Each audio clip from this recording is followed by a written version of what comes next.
So, welcome everybody to this podcast with my training partner and now podcast partner, Leah Martinez. I will say some stuff before I get to you. So, this podcast now will be like weekly or maybe in every 2 weeks. And it will be 1 week, it will be more about functional medicine. And 1 week, it will be more about training, pre and rehabilitation. Just to give a quick look in the future. Today, the topic will be chronic inflammation because this was what my community wants. And this is the moment when I give the ball to you, Leah Martinez. Welcome. Hey, thank you. I love the combination of the functional medicine and the injury pre-rehab and all stuff because I think they're very correlated. And I think chronic inflammation is a functional medicine topic, but it's very correlated with injuries, with pain, and all the things that we see in the gym too. So thank you for having me. It's my pleasure. So, Leah, what differentiates the acute inflammation, which is a process of healing, from the chronic inflammation, which we will be talking about today? Yes, as you said, like inflammation is not an issue. It's actually like a signal. Like everything in the body, we need stress, we need inflammation, we need responses to handle stuff from outside. So acute inflammation is the way of the immune system of the body repair itself to deal with toxins, to deal with a cold or with a flu. But chronic inflammation is a different kind of it. It's when the inflammation stops from getting a flu out, and it becomes something consistent in the time. It became a low grade, and it started impacting in all of the places of the metabolism. So it's not only an issue with a virus, it's not only an issue with the injury, it's an issue that can start in the gut, can start in the injury, but it becomes like in the whole body when you sustain it for a lot of time. Okay, so when we take the 4 main points of inflammation, which is redness, heat, pain, and swelling, it's 5. The last one, which I think is the most important, is loss of function. So these 5 key points, are they staying when the inflammation gets chronic? That's a very good question because actually no. I think the last one, yes, that is the loss of the function. Because when the body gets chronically inflamed, it starts losing some of the functions that we have, but functions hormonally, in the articulations, in our overall system. So when you have chronic low-grade inflammation, it doesn't just appear. It's not only that I look inflamed, you can also feel it with brain fog. You can feel it with cravings, sugar cravings. You can feel it with crashes of energy. You can feel it with a restriction or a resistance of losing weight. You can feel it as incapacity of recover properly. It's like those type of clients or patients that they're doing everything correct. They're training, they're trying to get their sleep dialed in, they're getting their nutrition, they're consistent, but they cannot see the results. That's because there is a low-grade inflammation happening inside of the body. Okay, this was actually the title for this episode, which I was considering, like the question, is it impossible for me to lose body fat because I am chronically inflamed? So this is what you said, right? Yeah. It's like chronic inflammation, it doesn't necessarily stop you from losing weight, but it makes your body resist to it. Because when you have low chronic inflammation, your body gets like in a protection mode. Because what is chronic inflammation? Chronic inflammation is your body has a lot of time fighting something. So if you're in a fighting state, you are in a sympathetic state for a long period of time, your body starts thinking, okay, everything that he eats or everything that he gets in, I need to keep it for me and I need to guard it because I don't know how much longer I will be fighting. So I need to conserve the energy and I need to lower the metabolic rate that I have because I need to focus more on fighting the stuff that is giving me the inflammation, giving me the issue, rather than building something new. So that's why we have resistance to build muscle. That's why we have problems with the recovery, because my body is focusing all the calories that I'm getting in, is focusing all the signals that he's getting from outside, is focusing on trying to solve the issue that is giving us the low chronic inflammation. So you can be doing everything perfectly, but at the end, the chronic inflammation is going to impact your insulin resistant or insulin sensitivity state. So if you are easily resistant, it doesn't matter how well you eat, you're not going to respond well to calories or to the food that you're eating. But also your muscle is not going to get the fuel that it needs to grow or to change. But is it because of the state we are in, like in this protection state, which you are describing? Or is it because the cells are actually inflamed, so they lose their functioning? So, for example, the cell membrane loses its function? It can be part of both, but it's more the first one. It's about the state that we are in. Because we are in protection, you need to follow this. I mean, you have low chronic inflammation. Low chronic inflammation drive insulin resistance. Doesn't matter how many calories or how many carbs you are eating. When you are insulin resistant, for example, in your muscle, you are not responding to training. So just because of that cascade, the person can be training good, can be eating great, but it's not looking good. It's neither looking for the progress. It's not because the cell become resistant. All of the cells are not going to be resistant, but that type of cell in your muscle became insulin resistant of the low-grade inflammation, and then it lost its proper function. Got it. So this is the connection of why chronic inflammation decreases the ability to lose body fat, and this is why it's so important for us as coaches to have this in mind, right? Yeah, 100%. And that's just like one of the ways, because we have cortisol pathways too. We have the impact that it has in the nervous system. So we have recovery, we have a sleep involved in it. And also the GI tract, that is like the main side when chronic low inflammation, I think, is the culprit when it begins. It actually impairs your ability to absorb nutrients. So when a new client gets in the gym and you see him in person or her, what is the appearance of the inflamed person? Can you see it that the person is inflamed? It's tricky because you can see someone rip and still have a low-grade inflammation, you know? As you can see someone who is obese, and obviously everyone who has high body fat, especially visceral fat, has a low-grade inflammation, has chronic inflammation. That's completely. But you can have very ripped persons, and they can have an inflammation issue. Yeah, this is the tricky one, right? Yeah. Like when they're fat, it's easy to see, but got it. But I think I was listening to a podcast of one of the functional medicine doctors. I cannot tell who it was, but it was about this connection between chronic inflammation and circadian rhythm.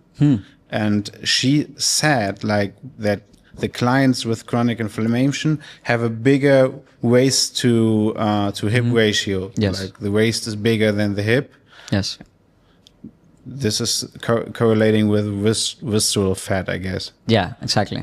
Okay. I mean, circadian rhythm is like the clock running structure that our body runs in.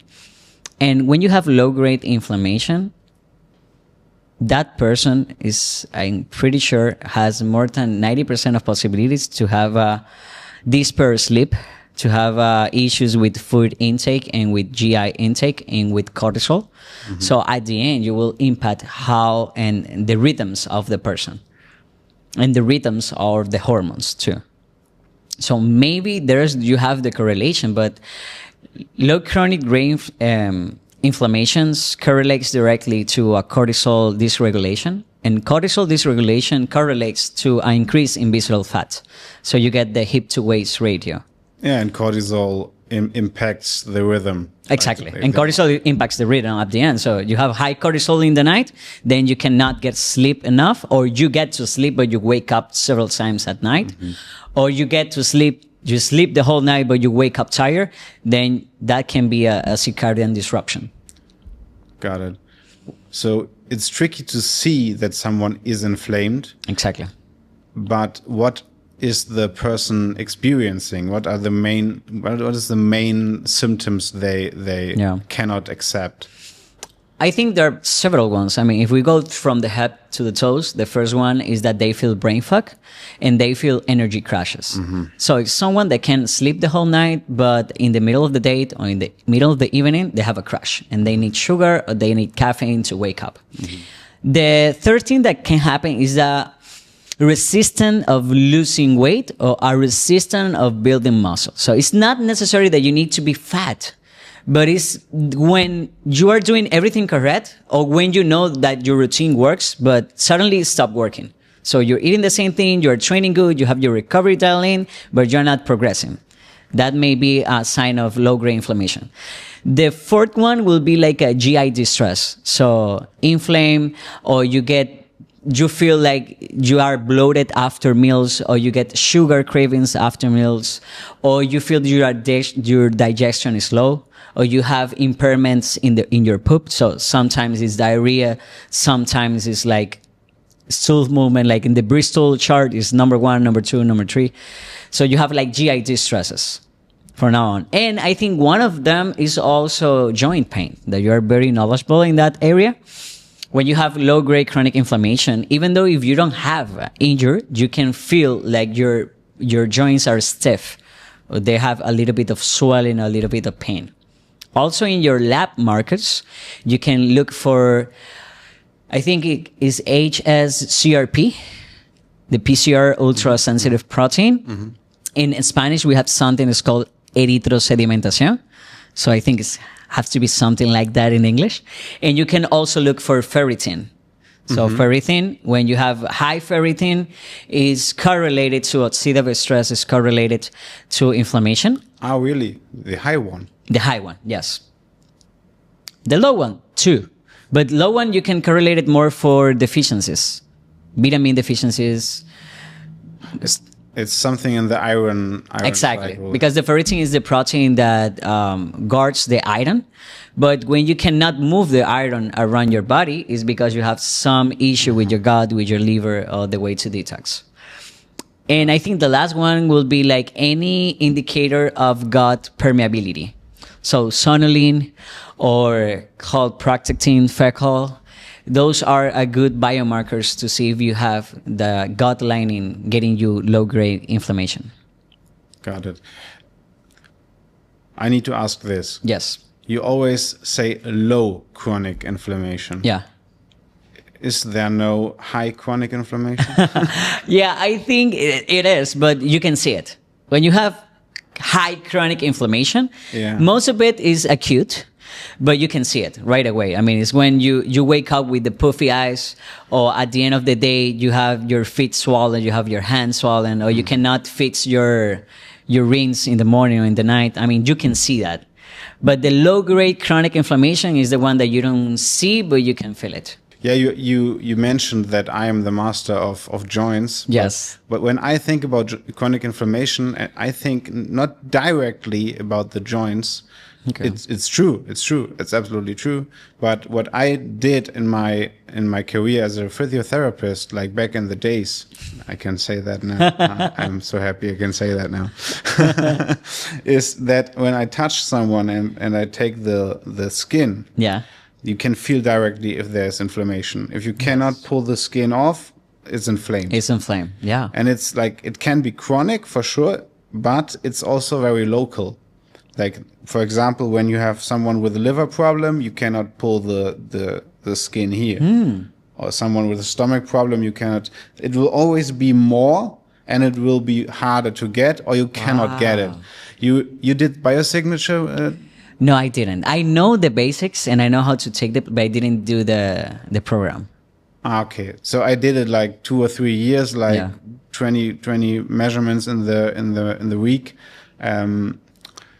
So it's the skin fold measurement of body fat, right? Yes. So I found it very interesting.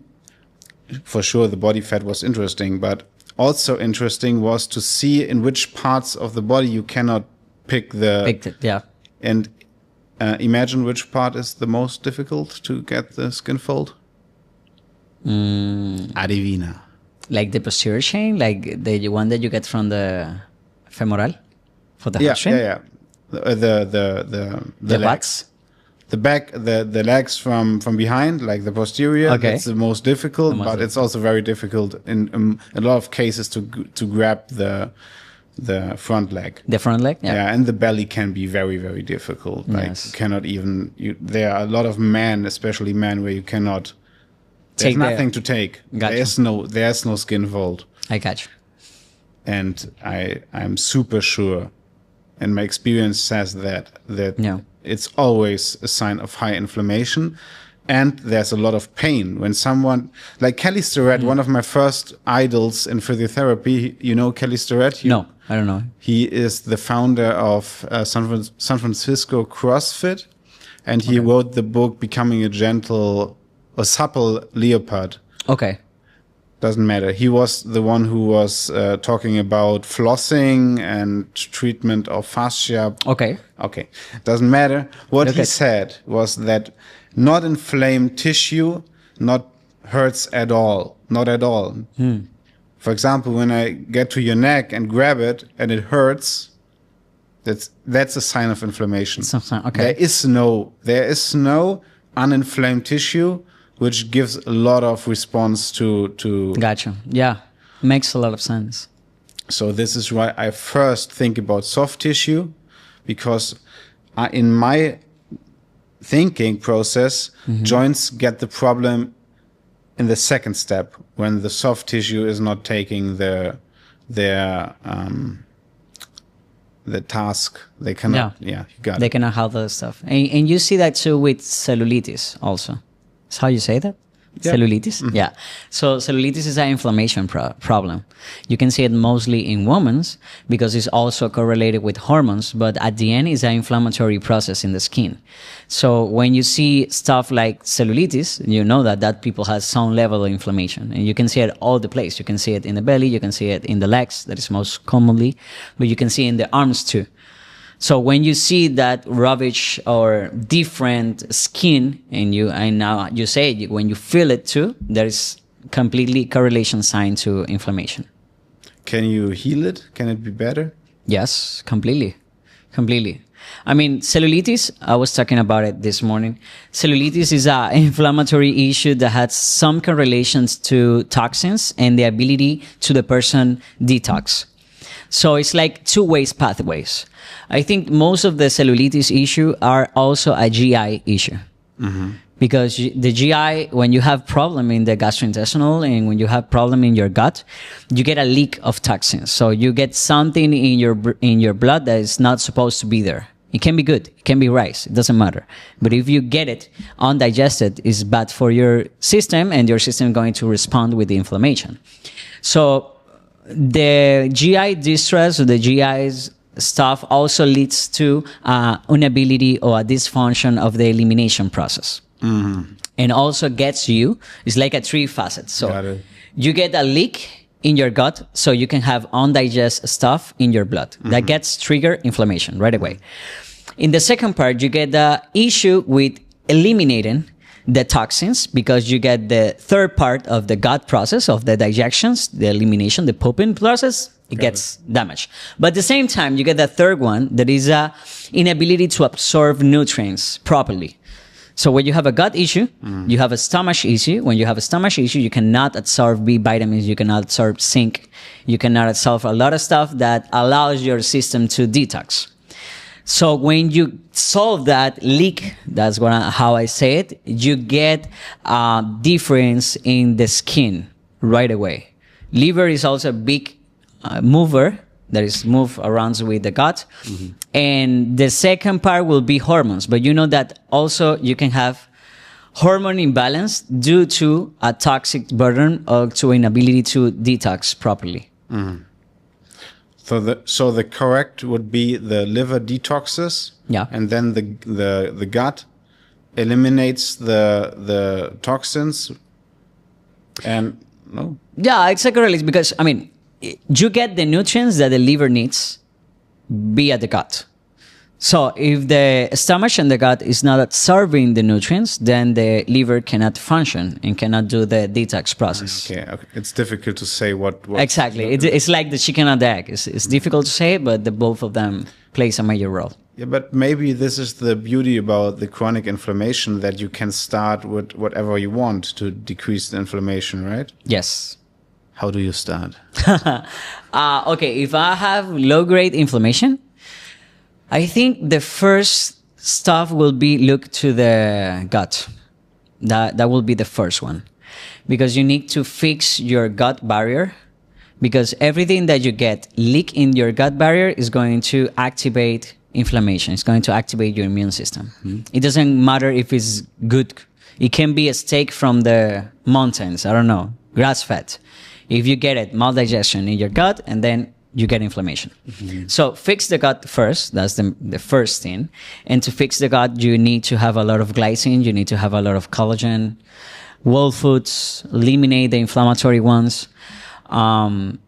And try to avoid some of them that are good, but they are not very easy to digest. So we have like legumes, we have casein, A1, so we have lactose, and we have vegetable oils and all the processed foods. So the first thing is fix the gut. The second thing that I would say is get better sleep. So get a sleep routine that allows your body to heal, because the issue with chronic inflammation is dealing with fighting that you cannot solve in the daytime. You have to solve it in the nighttime. So if you don't give the tools and you don't give the time for your body to heal in the night, then you're never going to heal it. That's the first thing. Yes? Question. Yes. Do you believe that when you are going to bed, for example, at 2 in the night, yeah, that there is the window 10 to 2 mm-hmm. where your kidneys are recovering? I don't know the exacts of the Chinese medicine, but do you believe that when you're lacking a specific hour, that the specific organ cannot regenerate properly? I do believe it, because I see it in the clinical practice. So I've been seeing that people can get 8 hours of sleep, sleeping at 2 a.m. Mm-hmm. and don't recover the next day and have the low-grade inflammation still intact. But I've been seeing people sleeping 6 hours, starting at 10 p.m. and recover properly. And I think it's mostly, I don't know about the Chinese medicine. I think they know a lot about that. The conventional medicines or the science is not catching up yet. But I do know that you have some release in hormones, specifically early in the night, that if you are not in your bed with your eyes closed without light, you cannot release it. I mean, if you have blue light next to you at 9 p.m., you depress melatonin and you depress your GH, like your growth hormone release. So if you don't have melatonin and you don't have growth hormone, you're not going to fix anything. So at the end, I think you may need to be at your bed early or suppressing every blue light, even though you get to bed at 2 a.m., but that's kind of impossible.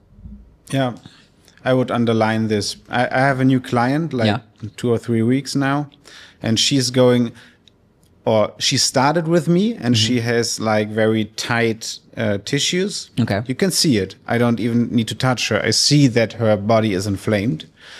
And she has a problem of losing body fat, and she has joint pain, and obviously she has inflammation. Yeah. So then, actually it was only training, but we had a call and we talked, and I asked her, like, do you have problems sleeping, and when are you going to bed? Do you having proper breakfast? All this, and she said, imagine she's going to bed at 2:30. And waking up at 8, like under the week. So she's going to bed late and she's not sleeping enough. Yeah. And she has never a breakfast, like never. So the reality shows that there is a connection. There is a connection, yeah. Definitely is a connection. And now I just told her, because I know that she cannot change today from going to bed at 2 all her life. Exactly. Now to going to bed at 10. So what I said, let's start in the morning and just give her like a breakfast she can digest because she has no hunger at all. Yeah. I said, let's have like 1 hand of roasted nuts. And that's all. Let's start with this and let's see what happens. And I was like very surprised that even this gave her the ability to go to bed now at 12. So she gets tired or more early now. More early now. That's circadian rhythm. That's the magic of it. I love it. So you believe in circadian rhythm? I like, yes. It's not a believing. I mean, I think believing is trusting in something without having a clue of what it is. I mean, that there is science backing it. We have it. We know it.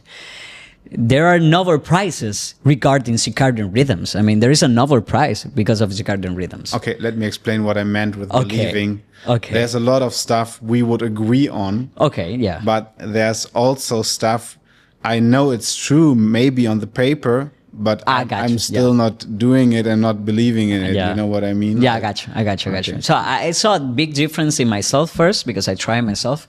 When I start living and fixing my lifestyle around how the circadian rhythm of my body is. That we have almost the same body to body. And then I saw tremendous changes in clients when I put that. For example, I have a client last week, a patient last week. She went to consultation. She's diabetic type 2. She have insulin. She have sugar in 368 fasting sugar. What? 368. That's possible. Yes, it's possible. So she had a lot of stuff, right? But what I say to her, okay, the first thing that we need to get out is the sugar. Because with high blood sugar, you're not getting anything correct. The only thing that we did was fixing her morning routine and her night routine. That's all. And her blood sugar 1 week after is in 105 postprandial. 300? 300, yes, possible. Wow. It's crazy, but it's possible.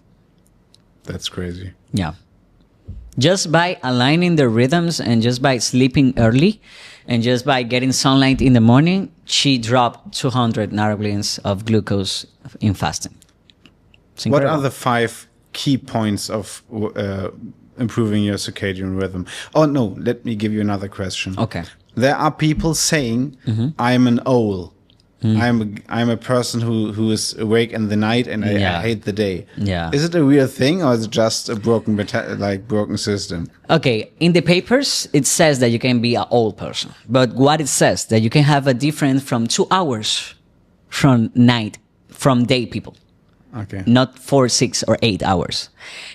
In practice, I haven't seen that 100% of people that is old people that in the nights when their brain start working, that they remember stuff, that they can work and everything, they really feel better in the night.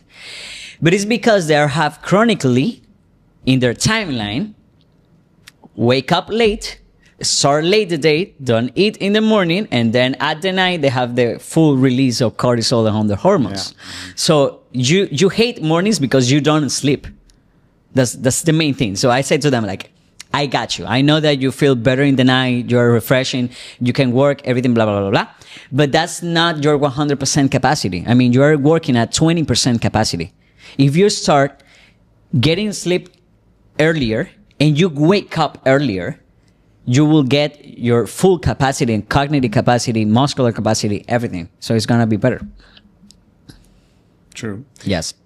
We got the fixing of the GI. Yeah, the gut stuff. We got the sleep. Sleep. Now we maybe have the fixing of the circadian rhythm. Yes. Yeah. Yes or no? Yeah. What else? For chronic inflammation, okay, GI, sleep, circadian rhythm. I think the last one will be movement. Mm-hmm. Because training is correlated with the releasing of a reduction in the inflammatory markers. That's actually the way to say it. So when you train your muscle, their muscle actively decrease the inflammatory markers. So, but there is a bias in this, because if you get a high intensity, crushing, killer training set that you cannot recover from, you will get more release in inflammatory markers. But if you get hormosis, I think it's called, or hermetic stress, it's so stressed that it can get your body trigger, it can get your body to move, but without killing it. So I think movements, very correlated with a good recovery, is a great tool to decrease inflammation. Have you heard of the 6 normals? No, you don't. Yes. Yes, you have. Yes, because when you talk to me about it, I research it and I love it. I actually love it. But you have to explain it because I just saw it today. Yeah, I actually saw it today as well. Okay, perfect. So the 6 normals, what I got is that there is research or there is experience begging that when you got this 6 normals, I would say what it is in a second, better, that you have a 90% decrease in the probability to get chronic disease.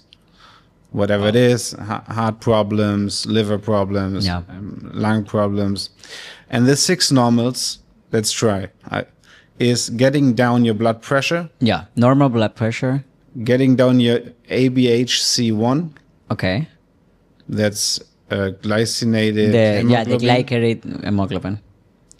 I think it's also the blood sugar, but I think it's triglycerides, normal triglycerides, normal HDL. Okay. And blood pressure, I don't know. Can you look for it? That's like normal sex. It's like HDL, triglycerides, blood pressure. I think it's also LDL. It's decreasing the LDL. Decreasing the LDL that I'm not... It stops smoking. Okay. Or not having the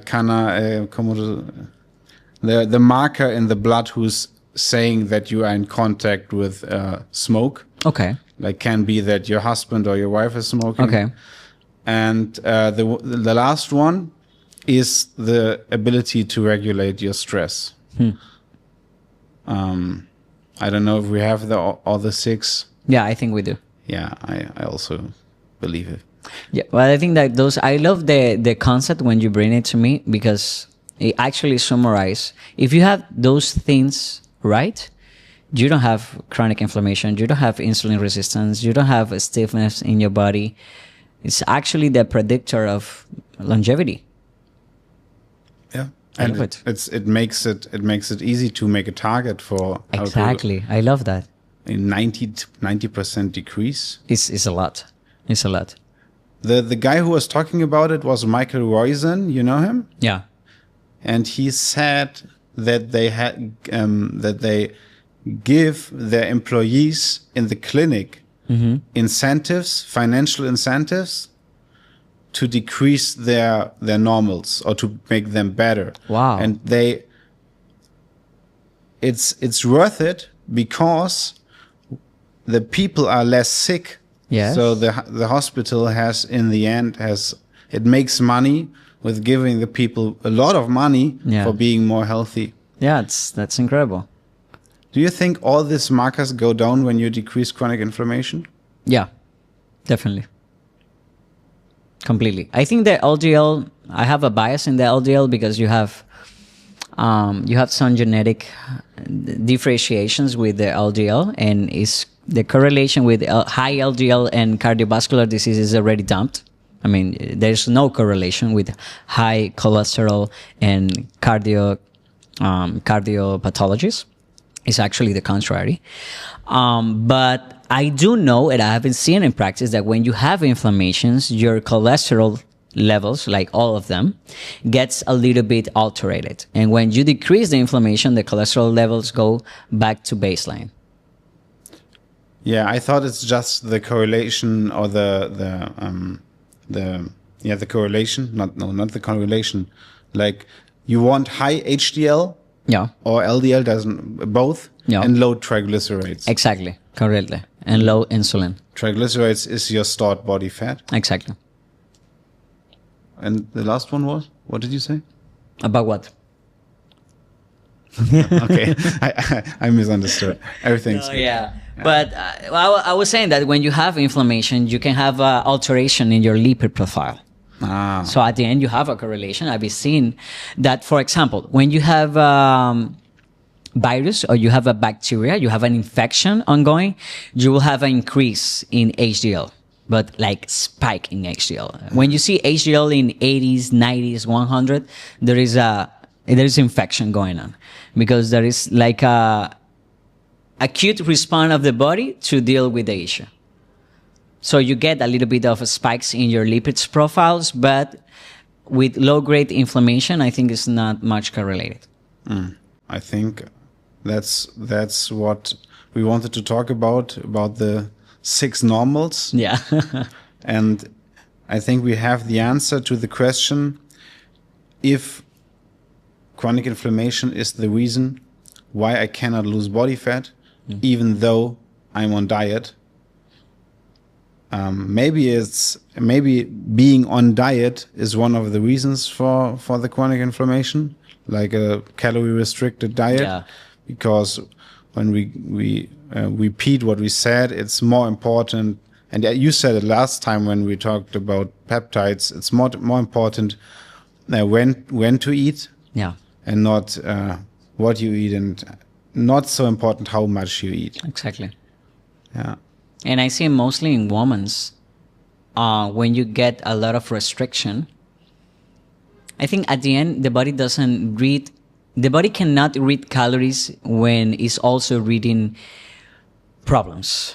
So if you have unresolved problem inside your body, you have to heal something. Your body, more than calories, need nutrients. And when you decrease the calories, you also decrease the availability of nutrients to your body. So if your body needs to heal something and you're not giving it enough for it to heal it, then he's gonna protect it. And everything that you give it, he's gonna like secure it and don't release it. So that's why most of the restriction diets or the CICO, calories in, calories out, is complete bullshit.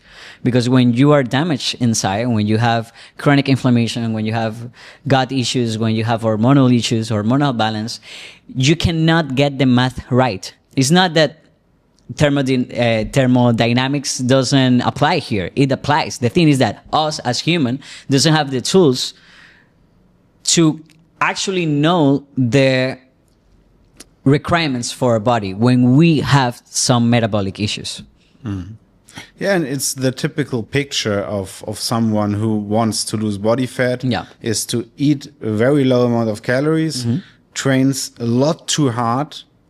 I mean, hard by like too much weight. The intensity can be high, Yeah. but too much weight, too much training at all. Training in the night, like you talked about. Yeah. Like training after work and doing everything to get better. And in the end, nothing really happens. Your tissues get stiffer. You get bad blood markers. You're not really losing body fat. Yeah. You lose weight, but no body fat. And this, I think, is exactly why a lot of people decided that they want to hear something about chronic inflammation, because right now everybody wants to get better and wants to lose body fat, but Yeah. And we are getting to the place when we are acknowledging that the regular way of losing weight and be healthy is not working anymore. I mean, we have this paradigm of calories in, calories out, work a lot, move more, eat less. It's not working. People are getting sicker. People are getting more obese. So we need to see it from a different perspective in order to properly heal the person. And the other thing is that we live in a reality, and we have time zones, and we have work shift, and we have our family in home. We have a lot of stress, a lot of things going on, that our body needs different stuff to be able to handle all the lifestyle and the inputs that we had from outside. very, very true. Leah, Yeah. I think we have it here. Cool.